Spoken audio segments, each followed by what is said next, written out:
So now let us start with the last provision जो हम लोगों के इस चैप्टर के बाकी है, that is your related to the factory. ठीक है, फैक्ट्री के पहले काफी लेंदी चीज किया था हम लोगों ने, वो था आपका contract labour. Very good.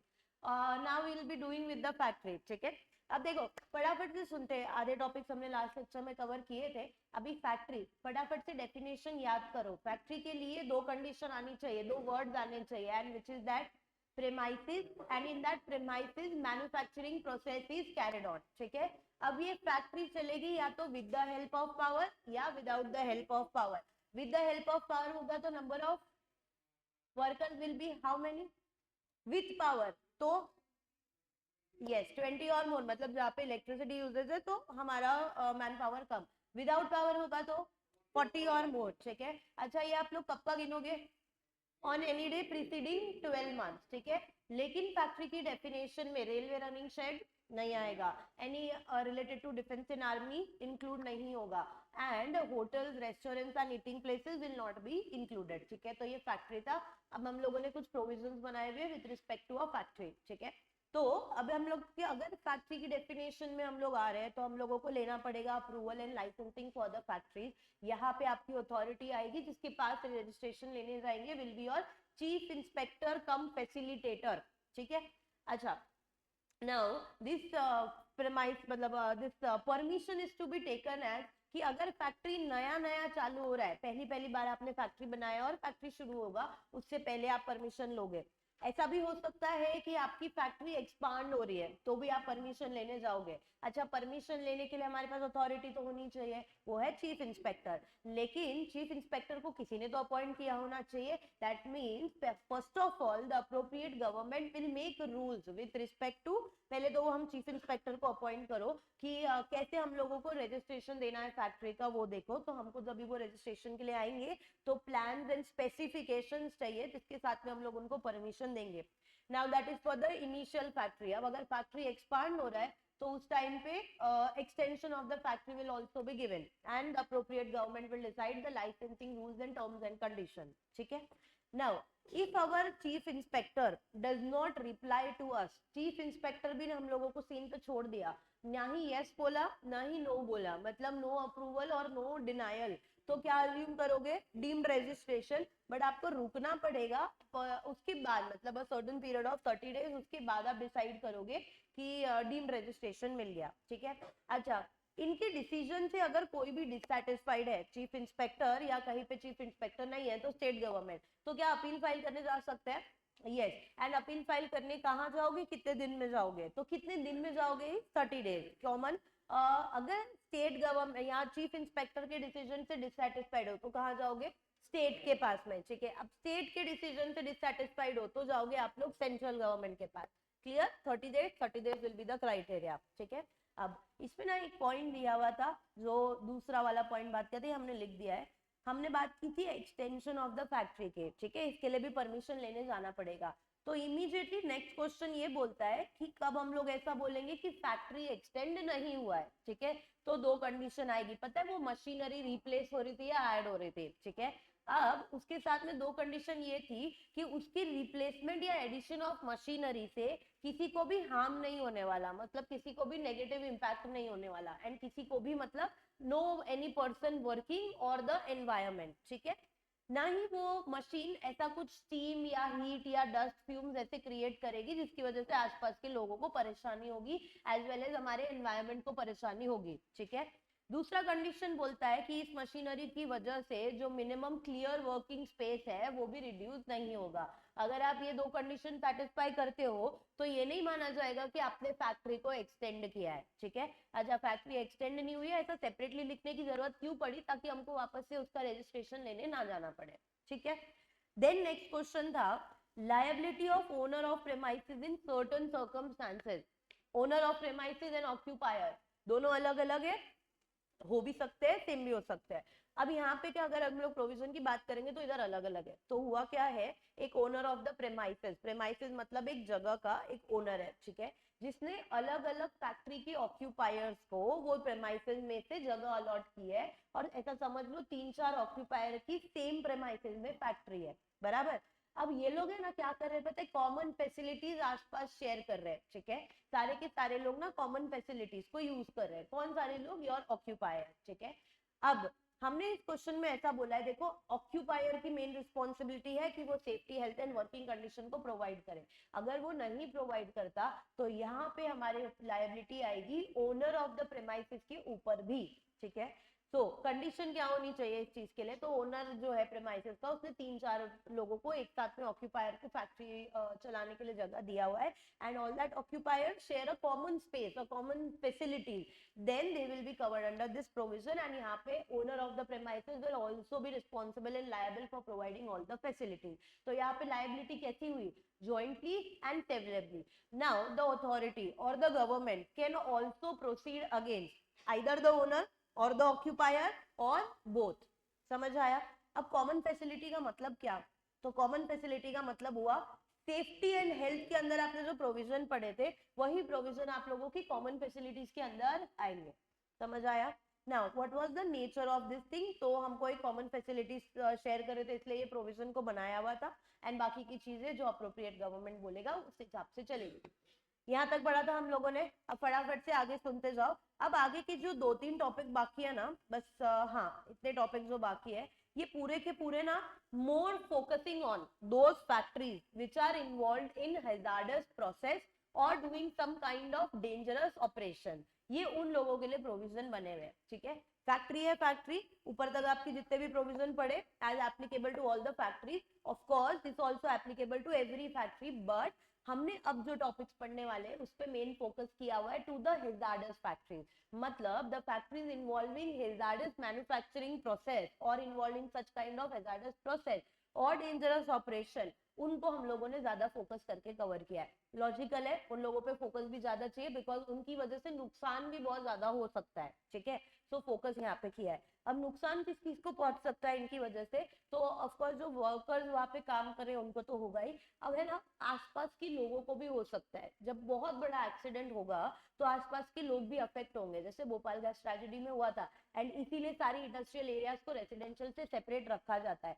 But जब वो गैस लीक या जब भी वो केमिकल एक्सप्लोजन बहुत ज्यादा हो जाएगा तो आसपास के लोग भी अफेक्ट होने ही वाले हैं। तो कौन कौन अफेक्ट होगा यहाँ पे, वर्कर होंगे, the people who is living in the surrounding near by area, end of course the environment will also be affected. तो हमने कुछ प्रोविजन इन लोगों के लिए बनाए हुए, ठीक है।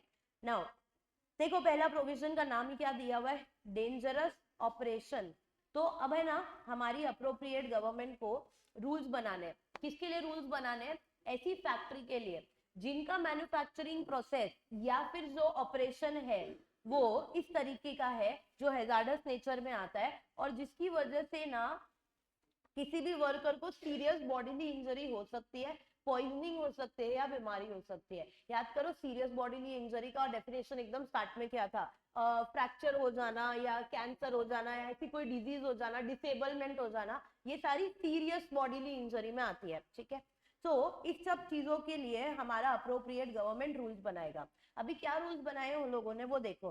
तो पहला वो लोग ये बोलेंगे कि पहले तो आपके ऑपरेशंस को हम लोग डेंजरस डिक्लेयर कर रहे हैं। पता है जो एरिया डेंजरस होती है उसके ऊपर ऐसा सिंबल और रेड से हाईलाइट किया हुआ रहता है, तो हम लोग वैसे बता देंगे।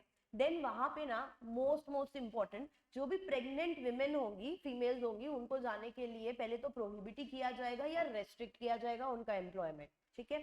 थर्ड, हम इस जगह पे जो लोग काम कर रहे हैं, देखो इधर लिख दिया डिजीज, तो डिजीज के लिए हम लोगों को डिटेक्ट करना पड़ेगा और डिटेक्ट करने के लिए टाइम टू टाइम क्या करने का, मेडिकल एग्जामिनेशन। तो pre and during medical examination होना चाहिए, वो एम्प्लॉयमेंट ज्वाइन किया उससे पहले और जब वो एम्प्लॉयमेंट में चल रहा है उस टाइम पे, तो उसका मेडिकल एग्जामिनेशन करो, वो भी पीरियोडिकल देखो। एंड फोर्थ, इन सारे लोगों के लिए ना जो वेलफेयर फैसिलिटीज है, सैनिटेशन फैसिलिटीज है और उनको जो भी प्रोटेक्टिव एनवायरनमेंट और क्लोथिंग वगैरह देना है, जैसे हेलमेट दिया जाता है, ग्लव्स दिए जाते हैं, वो सब देना और भी जरूरी हो जाता है। तो ये सबको ध्यान में रखते हुए हमारा अप्रोप्रिएट गवर्नमेंट प्रोविजन बनाएगा। बहुत सिंपल छोटी छोटी चीजें हैं, फटाफट से उसको सुनते जाना, ठीक है। तो this is about your dangerous operation, okay. 3 mark के लिए या 4 मार्क के लिए वो लोग ऐसे क्वेश्चन पूछ सकते हैं, direct question can be asked. तो हम लोगों ने क्या पढ़ा, तो we are talking about factory, but कौन सी फैक्ट्री, जो डेंजरस ऑपरेशंस कर रही है, हैजार्डस ऑक्यूपेशंस में आ रही है, ठीक है। तो अप्रोप्रिएट गवर्नमेंट यहाँ पे क्या करने वाला है, उन सारे लोगों के लिए रूल्स बनाने वाला है, ठीक है। रूल्स में क्या चीजें दिया होगा, तो 4 चीजें लिखी हो सकती है। सबसे पहली बात तो उस फैक्ट्री को ही हम लोग डेंजरस डिक्लेयर कर देंगे। उस जगह पे जो भी प्रेग्नेंट विमेन होगी उसके लिए एम्प्लॉयमेंट प्रोहिबिट किया जाएगा या एकदम रेस्ट्रिक्टिव किया जाएगा, ठीक है। Now what will happen, third is disease लिखा था हम लोगों ने यहाँ पे, तो डिटेक्ट करने के लिए pre examination and during the employment examination, और इन लोगों के लिए, इन वर्कर्स के लिए sanitation, welfare and health facilities provide करना to protect them is more important. तो ये सब चीज से रिलेटेड हमारा अप्रोप्रिएट गवर्नमेंट रूल्स बनाएगा। इतनी बात क्लियर है। Moving on to next. अभी नेक्स्ट आप लोगों को एक कमिटी दिया हुआ है, again can be asked as a short note, it is called as site appraisal committee, ठीक है। साइट मतलब समझता है जगह, ठीक है, दैट इज योर साइट। अभी अप्रेजल यहाँ पे ऐसे समझो परमिशन, ठीक है। तो ये कमिटी क्यों बनाई गई है, एकदम सिंपल। हमने स्टार्टिंग में ना यहाँ पे अप्रूवल एंड लाइसेंसिंग में फर्स्ट पॉइंट पढ़ा था कि अप्रोप्रिएट गवर्नमेंट फैक्ट्री को रजिस्ट्रेशन करने के लिए रूल्स बनाएगा और उसमें बोलेगा प्लान सबमिट करो including the specification and nature and certification thereof. मतलब आप किस जगह पे, कौन सी साइट पे अपनी फैक्ट्री चालू करने वाले हो, ठीक है, या तो चालू करोगे या उसको एक्सटेंड करोगे, बराबर। तो हमको ये वेरीफाई करना है कि क्या आप उस साइट पे अपनी फैक्ट्री चालू कर सकते हो, ठीक है। अच्छा, ये वेरीफाई क्यों करना है बताओ, सीधा परमिशन क्यों नहीं दे सकते आप? पहली बात तो हैजार्डस हुई तो आसपास के लोग अफेक्ट होंगे, तो हम डायरेक्ट परमिशन तो नहीं दे सकते। वो लैंड किसकी है वो सब चेक वेरीफाई करने के बाद ही परमिशन दोगे ना। एक बार फैक्ट्री बन गई, चालू हो गई, फिर पता चला नहीं नहीं है तो गलती से परमिशन दे दिया, तो आप उसको बोलोगे अभी अपना फैक्ट्री लेके यहाँ से चले जाओ। So before only this thing will happen. So now this committee will ensure and make sure कि जिस साइट पे या तो फैक्ट्री स्टार्ट होने वाली है, तो स्टार्ट मतलब ये न्यू फैक्ट्री है, या फिर किसी फैक्ट्री को एक्सटेंशन देना है, तो क्या हम उस साइट के ऊपर जगह बनाने की एंड परमिशन दे सकते हैं क्या? अगर अपना आंसर आता है यस, तो उनको रजिस्ट्रेशन अकॉर्डिंगली दिया जाएगा, otherwise no registration will be granted, बराबर। तो हमारी अप्रोप्रिएट गवर्नमेंट क्या करेगी, ये साइट अप्रेजल कमेटी बनाएगी। जब भी कम्युनिटी वर्ड आता है तो हमेशा it is chairperson and such other number of members as may be prescribed होता है, ठीक है। तुमको टेंशन नहीं लेना, तुमको याद नहीं रखना चेयरपर्सन कौन होगा, मेंबर्स कौन होंगे, बस खाली कमेटी में ये लोग होंगे वो याद रखो। नाउ अब इनको अगर काम सौंपा है तो इन लोगों को कितने दिन में काम करना चाहिए और अपना रिकमेंडेशन देना चाहिए? कुछ तो टाइम लिमिट होगा इस चीज का, यस। तो with in 30 days is that time limit for making the recommendation, कि हमको लगता है इस जगह पे साइट पे, इस साइट पे हमने ये वेरिफिकेशन किया है, कमिटी एक रिपोर्ट सबमिट करेगा and then committee will determine कि हम लोगों को यहाँ पे फैक्ट्री चालू करनी है कि नहीं करनी है। बट अगेन समझो, कोई भी कमिटी होती है ना, उसका हमेशा रिकमेंडेशन एडवाइजरी नेचर का होता है। Ultimately final decision will be of your appropriate government और द अथॉरिटी ओनली, ठीक है। तो रिकमेंडेशन देने का हम लोगों को with in 30 days. For this purpose your site appraisal committee will be made. समझ आया क्या बोला? तो पॉइंट नंबर 1, क्यों बनाया site appraisal committee? To make sure, to verify कि क्या इस साइट पे फैक्ट्री स्टार्ट हो सकती है या फैक्ट्री को एक्सटेंशन दिया जा सकता है, ठीक है। कौन बनाएगा ये कमिटी? Appropriate government. जैसे ही कमिटी वर्ड बोला तो उधर आएगा chairperson, such other number of members as may be prescribe, ठीक है। अच्छा, साइट अप्रेजल कमिटी हमको कितने टाइम में रिकमेंडेशन दे देगा? तो विद इन 30 डेज। सिंपल है, बस इतना सा क्वेश्चन है ये, देखो। So constitution of your site appraisal committee, appropriate government will constitute a site appraisal committee which will comprise of your chairperson plus such other number of members as may be prescribed. देखो objective दिया हुआ है, to consider and give recommendations for grant of permission for the initial location of a factory involving hazardous process or expansion of such factory. Now the committee will make a recommendation within 30 days of the receipt of an application. Simple. Now see the next. Compulsory disclosure of information by the occupier. क्यों होगा compulsory disclosure? मतलब शायद heading से ऐसा समझ में आ रहा है कि जो भी ऑक्यूपायर होगा ना फैक्ट्री का, उसको अथॉरिटी को या अप्रोप्रिएट गवर्नमेंट को कंपलसरी डिस्क्लोजर्स देने पड़ेंगे। डिस्क्लोजर्स मतलब अपनी फैक्ट्री के बारे में कुछ इंफॉर्मेशन, कुछ कंप्लायंसेस देने पड़ेंगे, ठीक है। कंपल्सरी वर्ड यूज किया है, इसलिए यहाँ पे कौन सी फैक्ट्री कवर्ड होगी? अगेन हैजार्डस, डेंजरस, वो वाली कवर होगी बस. Now see, so the information to be disclosed, देखो occupier of every factory आ गया आप लोगों का, involving hazardous process shall describe or disclose, it's prescribed by as prescribed by the state government, all information regarding dangers including the health hazards and the measures to overcome such hazards. Obviously आप लोगों को ही मतलब occupier will only determine a plan कि हम लोग किस तरीके से measures ले रहे हैं ताकि हमारे यहाँ पे भले हैजार्डस ऑपरेशन चल रहा है बट दैट डजंट मीन कि यहाँ पे वर्कर्स का सेफ्टी पूरा का पूरा कॉम्प्रोमाइज हो रहा है. ठीक है. सो अराइजिंग फ्रॉम द एक्सपोजर और handling of the material substances in the manufacture और ट्रांसपोर्टेशन और storage and the other processes, तो इसके बारे में हम लोगों को बताना होगा. अब किसको डिस्क्लोजर देंगे मुझे बताओ, सिर्फ अथॉरिटी या किस किस लोगों को डिस्क्लोजर जाना चाहिए? Of course the one and one is your authority, ठीक है, then your government. अच्छा वर्कर को बताना चाहिए ऑब्वियसली. जब हम लोग अगर एक्सीडेंट गलती से हो जाता है तो वर्कर किस तरीके से, पता है डिजास्टर मैनेजमेंट वगैरह सिखाया जाता था कि आपको कैसे एग्जिट करना है, क्या करना है, तो वर्कर को वो ट्रेनिंग तो देनी पड़ेगी ना. एंड हो सकता है कि उस हैजार्ड्स की वजह से या कभी कुछ एक्सीडेंट हो गया उसकी वजह से आसपास के रहने वाले लोग भी अफेक्ट हो सकते हैं.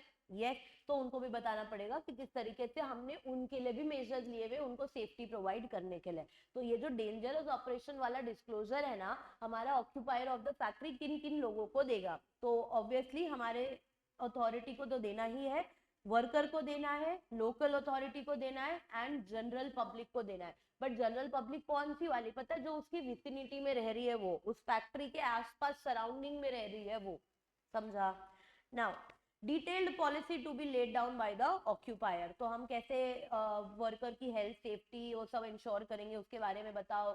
चीफ इंस्पेक्टर को, लोकल अथॉरिटी को बताओ. ठीक है. नाउ वेस्ट मैनेजमेंट भी, वेस्ट भी जनरेट होगा आपके यहाँ पे, तो वेस्ट को आप लोग कैसे डिस्पोज करोगे और कैसे एनवायरनमेंट को अफेक्ट नहीं करोगे वो भी आपको बताना पड़ेगा. इतना समझा? अभी नेक्स्ट है ऑन साइट इमरजेंसी प्लान. ये भी 3 मार्क का क्वेश्चन आ सकता है, इसको एक एग्जांपल से समझना. अभी ऑन साइट का मतलब some accident may be occurring within the premises. ठीक है, ऑन साइट बोला ना तो ऑन प्रेमाइसेस ऐसा समझो. ठीक है, तो इसका दूसरा नाम आप दे दो on premises. Now the accident which may occur within the premises. ठीक है, अब एग्जांपल समझो. सपोज एक पेस्टिसाइड फैक्ट्री है and again considered as dangerous, and इसमें ना जो पाइप से गैस और वो पास ऑन होता है ना, वो वहां पे लीक हो जाता है. ठीक है, तो ये टॉक्सिक गैस यहाँ से लीक हुआ. अब ऑन साइट इमरजेंसी आई है, मतलब ऑन प्रेमाइसेस ऐसा इमरजेंसी हो गया है, अभी अगर ध्यान नहीं दिया तो हो सकता है पूरा का पूरा ब्लास्ट हो जाएगा. तो अब है ना क्या करेंगे पता है, प्रिपरेशन क्या होगा? सबसे पहले क्या किया जाएगा, वर्कर्स को इन्फॉर्म किया जाएगा. पता है फायर अलार्म वगैरह बज जाता है तुरंत, तो वो फायर अलार्म एक्टिवेट होगा. वर्कर को क्या बोलेंगे वहां से, इवैक्यूएट हो. ठीक है, अच्छा वर्कर्स विल बी इवैक्यूएटेड. अच्छा वो जब गैस लीक होता है तो पता है उसका कितना खराब सा वो जो स्मेल, मतलब वो इनहेलेशन 1 सेकेंड या 2 सेकेंड उसमें भी वर्कर्स की डेथ हो सकती है. ठीक है, तो उनको ना वहां पे मास्क दिया जाएगा. जब तक एग्जिट नहीं हो जाते तब तक आप लोगों को वो प्रोटेक्टिव मास्क पहने रहना पड़ेगा इस तरीके से. एंड आसपास की एरिया में भी जो लोग है ना उनका भी इवैक्यूएशन होगा. ये समझा हमने क्या स्टेप्स लिए, मेजर्स लिए, ताकि वो इमरजेंसी का डैमेज कितना कम से कम हो सके. समझ आया? तो ये चीज कौन प्रिपेयर करेगा? Of course the occupier of the factory. अच्छा ऑक्यूपायर को हर एक चीज के बारे में एकदम बहुत अच्छे से नॉलेज हो ऐसा जरूरी नहीं है, तो वो ऐसे एक्सपर्ट्स कमिटी को या ऐसे लोगों को बुला सकता है जो वेल प्रिपेयर्ड एक मैनर में प्लान बना सके. ठीक है, so that is about the on site emergency plan. समझा? अब देखो, every occupier shall draw up an on-site emergency plan plus detailed disaster control measures for his factory. ठीक है, and made known to the workers employed therein plus the general public living in the vicinity surrounding areas, safety measures to be taken in case of an accident. इसको बोला जाता है on-site emergency plan. समझ आ रहा है? Next देखो, that is the final and the last topic for your chapters. Measures for handling the hazardous substances. How will you handle the hazardous substances वो बताओ. प्रॉपर सेफ्टी मेजर्स होना चाहिए, handling transport proper होना चाहिए। बहुत बार पता है ट्रांसपोर्टेशन के टाइम पे ही फायर लग जाता है, ऐसी सब चीजें हो जाती है, तो हैंडलिंग ट्रांसपोर्ट, उसका मेंटेनेंस, प्रिजर्वेशन, वो सब एकदम बराबर होना चाहिए। अच्छा, फैक्ट्री के इनसाइड भी ऑफ कोर्स, एंड जब भी हम लोगों को जरूरत पड़ती है कि एक जगह से दूसरी जगह लेकर जाया जाए तो उस टाइम पे भी, plus workers and the general public areas living in the surrounding should also be taken care of. ठीक है, so that is about the case. And ये कौन चीज बताएगा? Occupier of the factory. Again किसको जाके बताएगा? बस that is the last topic. समझ आया? तो मोटा मोटी अभी तो कुछ 4-5 टॉपिक अपने किए, सब में क्या हो रहा था? ऑक्यूपायर ऑफ द फैक्ट्री था, वो जाके हमारे चीफ इंस्पेक्टर को बता रहा था किसके बारे में? तो पहला, वो जो डेंजरस काम कर रहा है उसके बारे में। तो अप्रोप्रिएट गवर्नमेंट ने क्या किया? रूल्स बनाए ऐसी फैक्ट्री के लिए कि भाई वहां पे प्रेग्नेंट वुमेन की प्रोहिबिशन होगी, एम्प्लॉयमेंट नहीं किया जाएगा, वर्कर को सब प्रोटेक्टिव मेजर, सेफ्टी, सब चीज का ध्यान दिया जाएगा। ठीक है, देन हमने बनाया एक site appraisal committee for the purpose of verification of that site, of that premises, जहां पे या तो नया फैक्ट्री शुरू होगा या फिर एक्सटेंशन ऑफ द फैक्ट्री दिया जाएगा। अभी इसमें भी हमारा मेन फोकस किस पे था? Hazards and dangerous. बराबर। ये साइट अप्रेजल कमेटी अगेन किसने बनाई? आपके अप्रोप्रिएट गवर्नमेंट ने। कितने टाइम में ये लोग रिकमेंडेशन देंगे? Within a period of 30 days.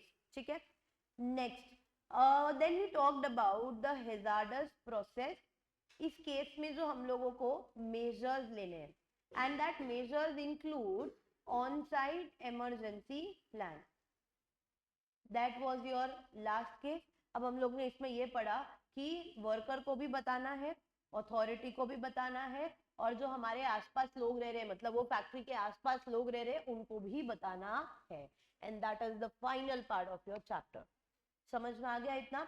अब हम इसको फटाफट से लिख के खत्म करेंगे और मॉड्यूल के क्वेश्चन सॉल्व करने के बाद नए चैप्टर पे जाएंगे। ठीक है, चलो अब फटाफट से प्लीज लिख दो। सो now let us do the module questions for this chapter. आप लोगों को आइडिया आएगा किस तरीके से क्वेश्चंस आएंगे। ऑल्सो एज ये कोड अभी अभी आया है, तो हमारे पास पास्ट ईयर के तो क्वेश्चंस है नहीं, but I will be preparing some questions, case studies भी और शॉर्ट नोट टाइप जैसे भी क्वेश्चंस आ सकते हैं। उसका मैं ना आप लोगों को एक शीट दूंगी, हम डिस्कस करेंगे इसको। तो potentially what questions can come वो बना दूंगी, तो उससे आपको और कुछ क्वेश्चन मिल जाएंगे, केस स्टडीज का प्रैक्टिस हो जाएगा। ठीक है, बट अभी हम लोग पहले इसके ही मॉड्यूल के क्वेश्चन सॉल्व कर लेते हैं। हाँ, कितने क्वेश्चन है? 5। चलो फटाफट से देखो। तो coming to the end, sorry ये वो कोड नहीं, रुको आई थिंक उसमें भी कुछ 5-6 क्वेश्चन है।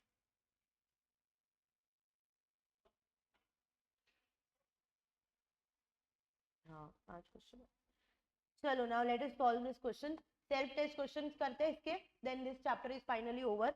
देखो पहला क्वेश्चन पूछा हुआ है आप लोग को, enumerate the salient features of occupational safety health and working conditions code 2020। very first question that we have written and studied about. Of course this can be asked because features, नया code implement किया तो features क्या है, उसका impact क्या था, वो लोग पूछ सकते हैं। Here they have asked you the features only, तो आप लोग सिर्फ फीचर्स लिख के आओगे। ठीक है, दूसरा, define the term employer under this code and explain the various categories of persons who are included within this scope.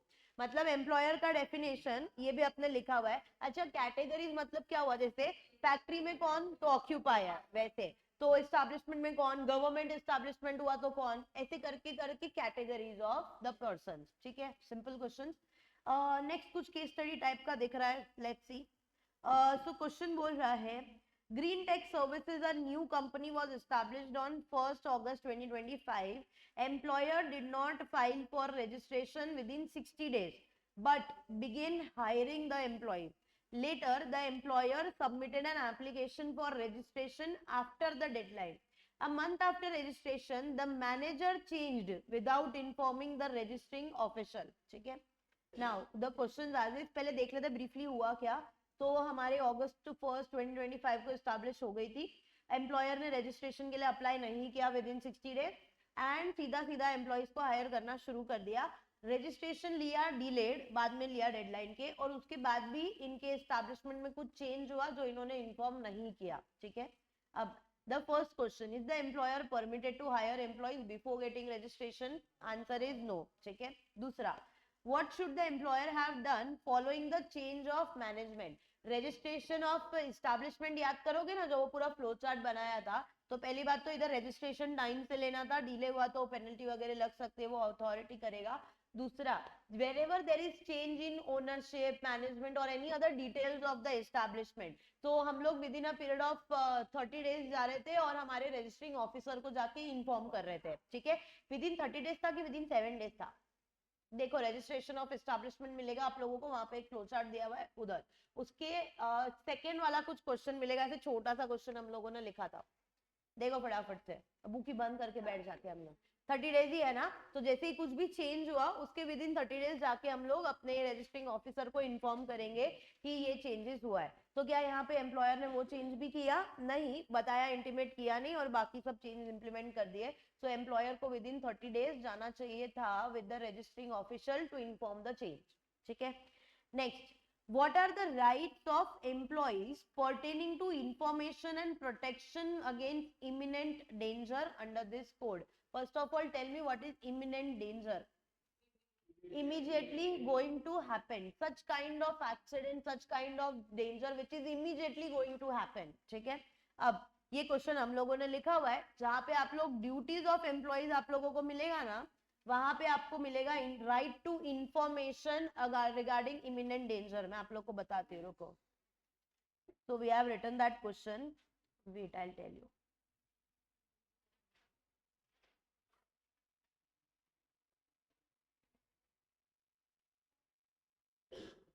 लिखा हुआ है, लिखा हुआ है.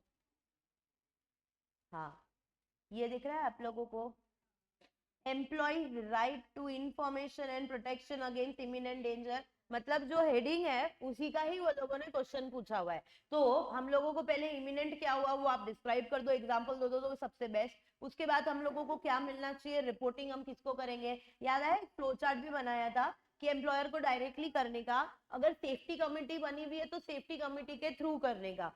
तो एम्प्लॉयर से हम एक्सपेक्ट क्या करते हैं कि वो एक्शन लेगा और रेमेडियल एक्शन करके करेक्टिव मेजर लेगा. अभी तुरंत हमको साइमल्टेनियसली इंस्पेक्टर को भी बताने का. तो if in case employer fails to take any action then that inspector will take the action. तो ये पूरा पार्ट आप लोगों का आएगा with respect to this answer. Same heading को कॉपी पेस्ट किया हुआ है. समझ आया? चलो नेक्स्ट देखो. So that is fourth question. Last, statutory requirements relating to approval and licensing of the factories. Same अभी जो हम लोग ने फैक्ट्रीज वाले आंसर किए ना, उसी का पहला ही आंसर ये था, approval and licensing of factories. वो जो 3 पॉइंट हम लोगों ने दिए थे ऐसे.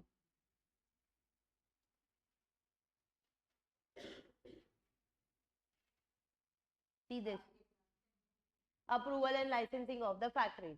Simple direct question, direct answer लिखने का, हेडिंग डालने का, मस्त अपना आंसर लिखो, प्रोविजन लिखो, and that it. Finally, with your code, the first code out of that 4 codes of labor law is now officially completed. ठीक है.